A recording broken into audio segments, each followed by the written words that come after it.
Guys, now we're back for our cream of mushroom na ang ating ulam tonight na maraming mushroom. Ayan, naka-Campbell pa tayo ng mushroom. Cream of mushroom. Tapos, ayan, mushroom din siya na medium. And then, meron tayong fresh na mushroom na slice ko na po siya dito. Meron tayong onion and garlic. And meron tayong oyster sauce, liquid seasonings, and the seasoning powder. At nandito na rin, naka-blanch na rin yung ating cauliflower. Let's saute our garlic and onion. Okay, lagay na natin yung ating onions. Konti lang siya guys, kasi konti lang din naman yung ating gulay. There you go. Okay na yung ating garlic and onion. Add our mushroom. Yung fresh. Guys, sobrang bilis lang yan. Baka Now, i-add na natin yung ating broccoli and cauliflower dito sa ating mushroom na nasaute na. Oops, namatay pa ang ating apoy. There we go. So, mabilis lang yan guys kasi mga pre-cook na sila.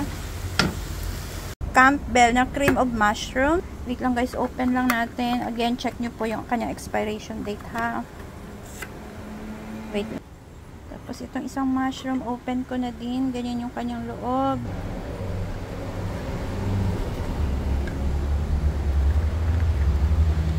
Oops. Konti lang yung ilagay ko nitong mushroom. Baka hindi ito magustuhan ng aking asawa. Marami naman ang fresh doon na mushroom akong nilagay. Okay.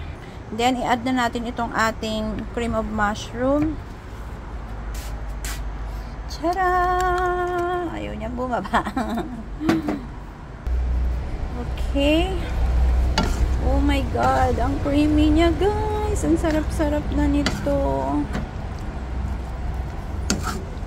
Perfecto. Magtitempura pa ako ng malalaking shrimp. Hindi naman ganun kalaki. Yung tiger shrimp lang.